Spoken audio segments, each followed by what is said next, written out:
Welcome back, students. I am your SST teacher Vandana Joshi and you are watching SST June. Students, today we are going to study a new chapter which is a milestone in our Indian history, because after this chapter you become to know the struggle of our nationalist leader and how we got the independence. So our today's chapter is the making of the national movement, and we will study few main topics under this chapter.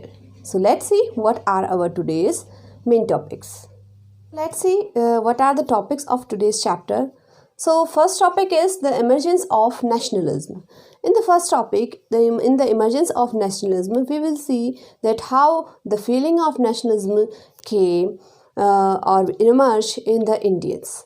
And then after that, in the second topic, we will study about the growth of mass nationalism, in which we will study that how the nationalist movement spread over the country and how it became popular as a mass movement.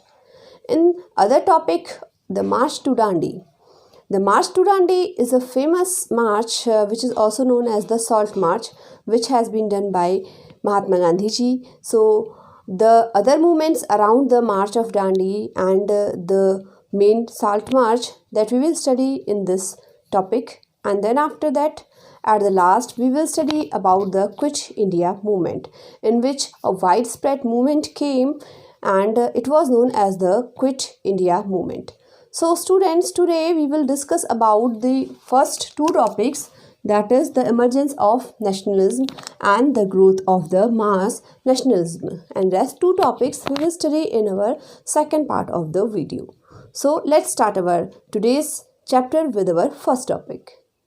Students, from the starting of the book, we have studied a lot about the British government and the condition of Indian during that time.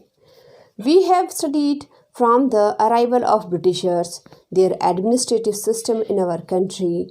We have also studied about the conditions of the peasants, farmer and the tribal communities. Even we have seen how the British government has influenced our education system. Then after that, we have seen few reforms were there, and in which some good movements were also there. Later, we have studied about the revolt of 1857 and then decline and growth of the industry. So today, we will study how these things became changed into a nationalist movement.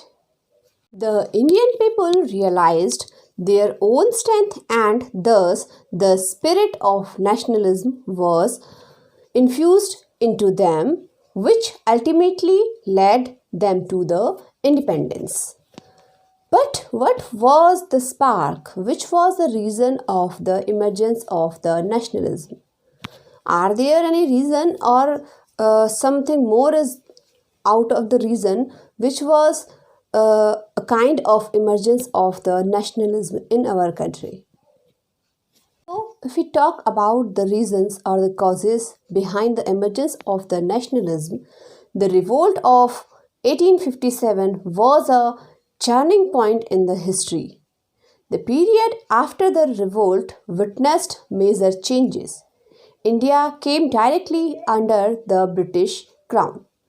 To prevent the occurrence of the other such revolts, the British introduced the divide and the rule policy in our country, in which we can say the Britishers started to discrimination in the different part of our country, and also they started to use some more policies so that the same revolt as it was happened in 1857, it can't be occur again in future.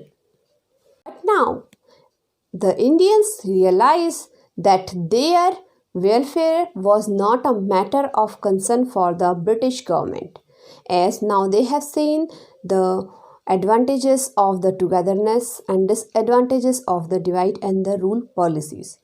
So this gradually led to the feeling of the nationalism in the Indians. The feeling of oneness means unity, brotherhood, and a sense of belonging within a nation, further sprouted a feeling of being Indian and wanting to free India.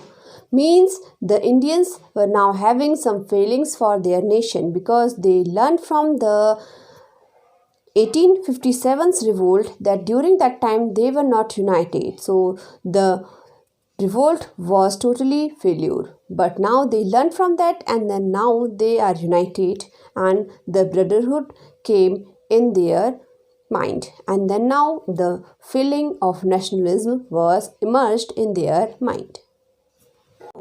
The Indian began framing political organization to discuss their problems and put forward their demands.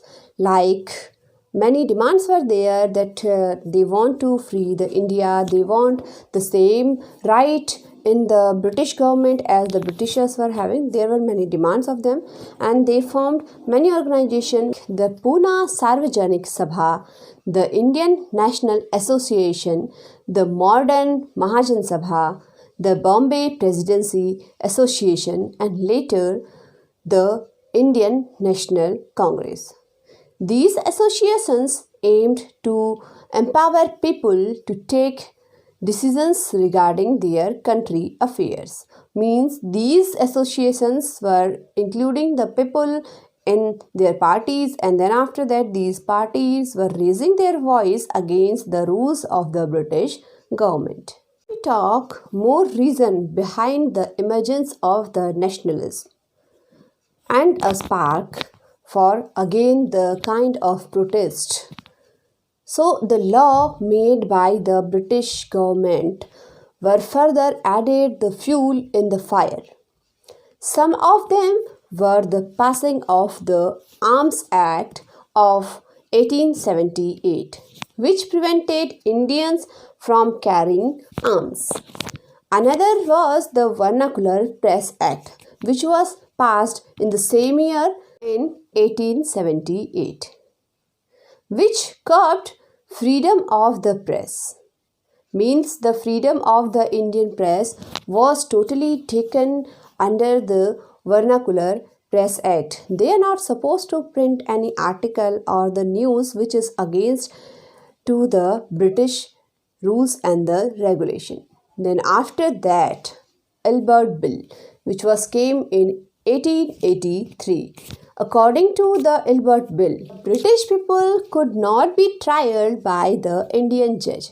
Means if any British people found a criminal or any case against them, so the Indian judge cannot be tried on them. The bill had to be withdrawn because of the widespread opposition to it. The withdrawal of the bill exposed the racist attitude of the British in India, as the Britishers were comparing themselves superior as compared to the Indians. Many rules and regulations were imposed by the British government. So it was resulted in the formation of the Indian National Congress. It was established in Bombay in December 1885 with 72 delegates from all over the country met here. A retired British official, A.O. Hume. A.O. Hume played an important role in bringing Indians for various reasons together. Means from the different parts, many Indian national leaders were there, and they were helped by A.O. Hume in the different manner. Some of the leaders of the early nationalist movement were also in this. They were Dadabhai Naoroji and Firoz Shah Mehta and Surendranath Banerjee, S. Subramaniam Iyer, and many more leaders were there. Those were included and joined the Indian National Congress. Congress was dominated by the moderates in its starting 20 years from 1885 to 1905. So, who were the moderates? Let's see. about them in detail. The moderate leaders believed in requesting the British government to introduce reforms in India. The moderate phase has often been called a period of demand, concession, compromise. They had faith in British rule and believed that if they presented their demand to the British would agree to fulfill their demand. They were called the Naramdal or the moderate. Some of the important moderate leaders were Dadabhai Nauroji, Surendranath Banerjee, Gopal Krishna Gokhale and Firoz Shah Mehta. The moderate asked for a greater representation in the government. The Indian Council Act was passed in 1892 and the number of Indians in the imperial and the provinces councils were increased. Also, they wanted the judiciary and the administration should be separated. But later they realized that the British were not really interested in changing things for the benefits of the Indians. So now what happened after that? So then later there was a partition of Congress in 1907 into two groups. These groups were known as moderates and the radicals. The radicals were also known as the extremists, and the leader of this group were popularly known as Lal Bal Pal, means Lala Lajpat Rai, Bal Gangadhar Tilak and Bipin Chand Pal. So let's see more about the extremists or the moderates. Those were divided from the second part of the Congress party. The extremists were responsible for bringing new trends in Congress. Unlike the moderates, they were beginning to explore more radical methods and the objectives. The members of this group, generally referred to as extremists or radicals, were mostly from the middle class and lower middle class. They were also called the Garamdal. Their views were radically different from the moderates. They had no faith or trust in the British. They believed that action was needed and petition and appeals would have no effect. Instead of petty concession given by the British government, they wanted Swaraj or self-rule. Bal Gangadhar Tilak famously said, "Swaraj is my birthright and I shall have it." The methodology they followed was strikes, boycott, Swadeshi movement and the passive resistance. There was extreme discontentment among the Indians. The British added fuel to the fire by making thoughtless decisions and the policies. One such decision was the partition of Bengal. As the radicals want to unite the India and the British want to divide the country. After seeing the policies of the British government, many revolutionaries came together during the nationalist movement. But after the arrival of Mahatma Gandhiji, the movement changed into the mass nationalism. So, to know more about the mass movement, let's look our next topic, that is the growth of the mass nationalism. Gradually, the struggle against the British rule became a mass movement. As in this, many peoples were involved, as students, peasants, tribal and women, factory workers, and later the business groups too. The First World War began in 1914, and the Indians leaders decided to support the British, hoping that they would repay this service with self-rule. As the Indian had to the British, if they had to the British, so might be some good things and some repay will be there from the British rule. But it doesn't happen.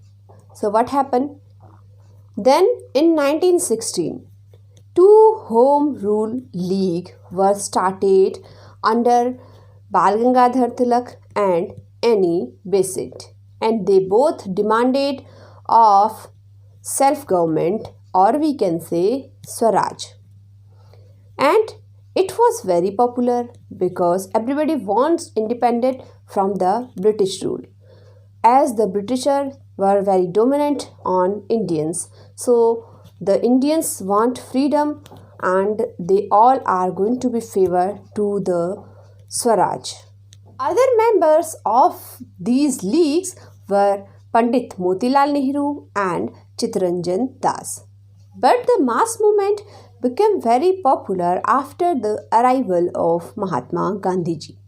So let's see about the Gandhian era of 1919 to 1948 in detail.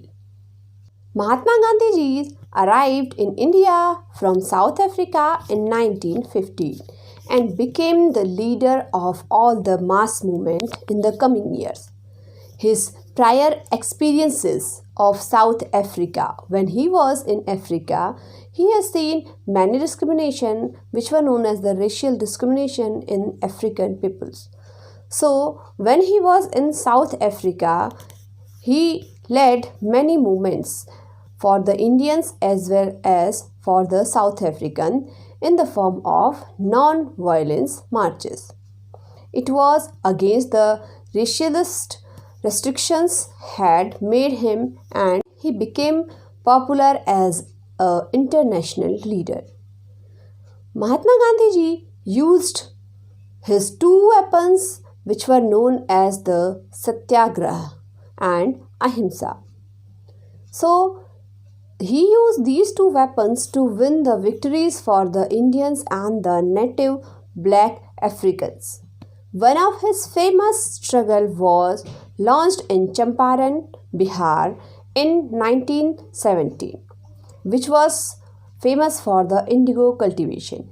And later in 1918, he led to the textile worker of Ahmedabad and the peasants of Khera in Gujarat as against the policies for the textile mills and for the cotton cultivation by the Britishers.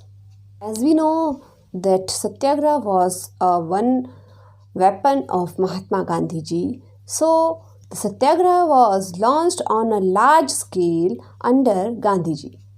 Millions of people from different sections of society in different parts of the country participated in the struggle of freedom. So let's see few mass movements during the Gandhian era. These were the Roulette Act and the Satyagraha, the Jallianwala Bagh massacres, the Khilafat movement and the non-cooperation movement. So if we talk about the Roulette Act, in 1990 the British government passed the Roulette Act.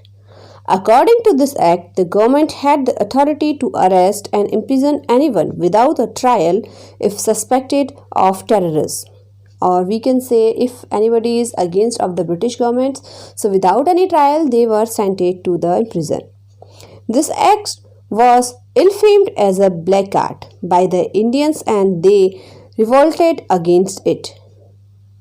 Next was the Jallianwala Bagh massacres. It was happened in 1919.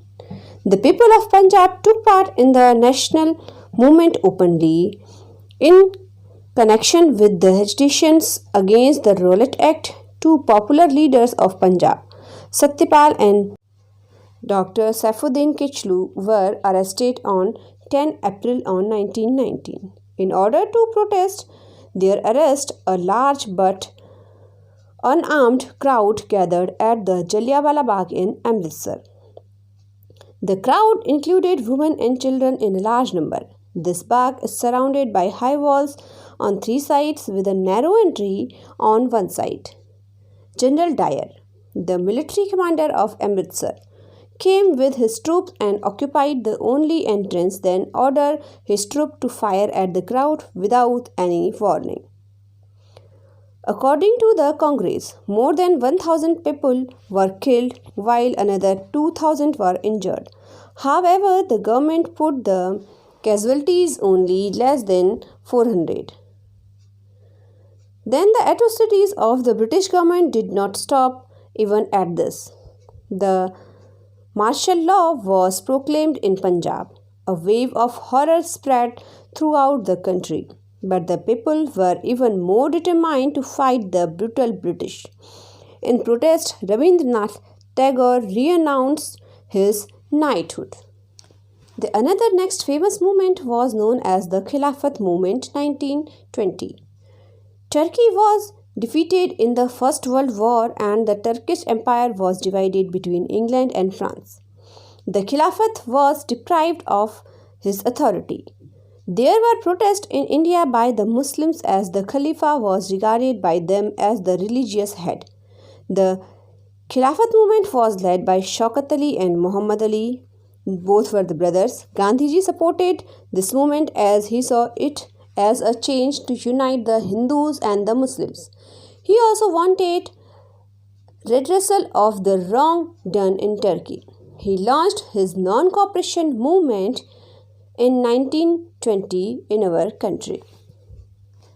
Then the famous movement which is known as the non-cooperation movement, which was held in 1920 to 1922.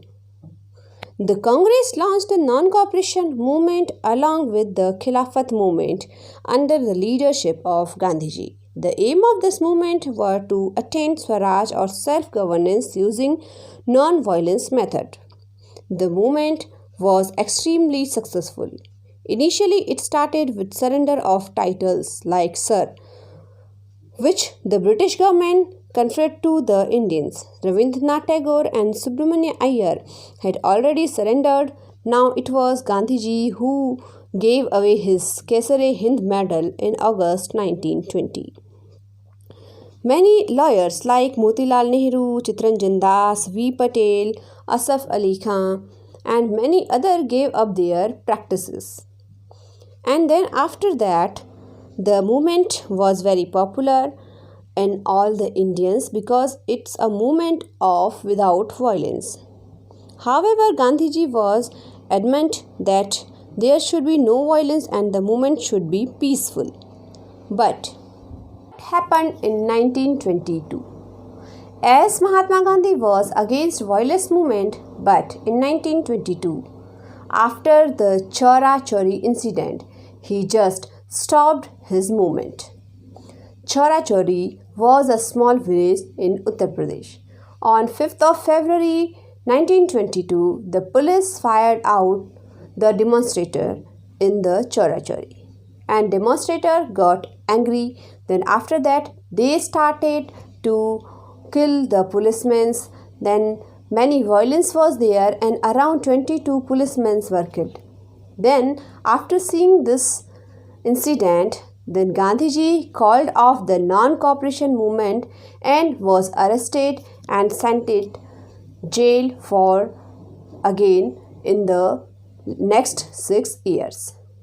During that time, few developments were there to get freedom in the form of Swaraj Party, RSS and Communist Party, and also a commission from British government, which was known as the Simon Commission in 1927. So let's look detailed about the Swaraj Party and RSS. The Swaraj Party. Chittaranjan Das, Motilal Nehru and some other Congress members formed the Swaraj Party. They contested the elections in 1923.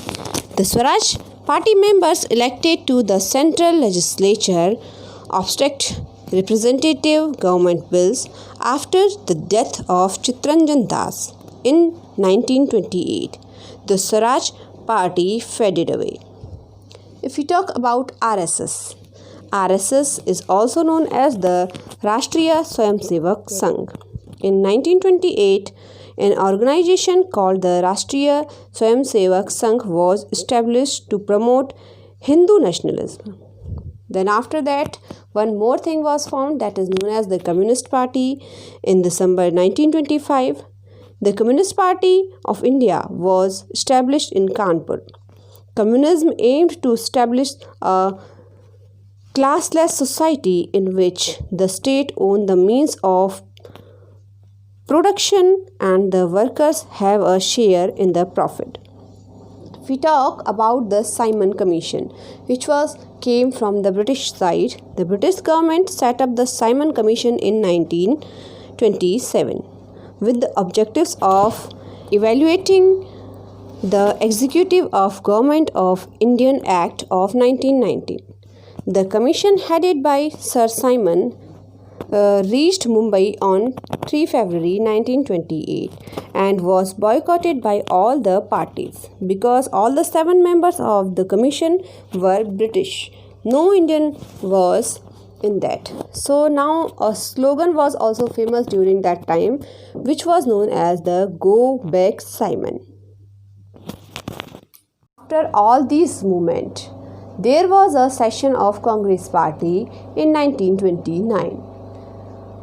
The resolution of Purna Swaraj was passed by Pandit Jawaharlal Nehru on it, and in January 26, 1930, it was observed as the Independence Day for all over the country.